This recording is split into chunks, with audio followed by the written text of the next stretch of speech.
What is security delay required to change password in iPhone 16 Pro? Let's get started. Apple added a feature called security delay to help protect your iPhone if it ever gets stolen. If someone gets your iPhone and tries to change important security settings like your Apple ID password or device passcode, the phone won't let them do it right away. Even if they use your Face ID or Touch ID, there will be a mandatory 1 hour wait before any sensitive changes can be made. This delay gives you time to mark your phone as lost using iCloud or take other actions before someone takes control of your account. The delay usually only kicks in if you're not at a familiar location.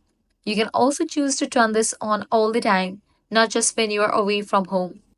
If you want to see or change the settings, just go to your Settings app, then scroll down and navigate to the option Face ID and Passcode. Now head over to the option Stolen Device Protection. From here, you can turn it on, off, or make it always active.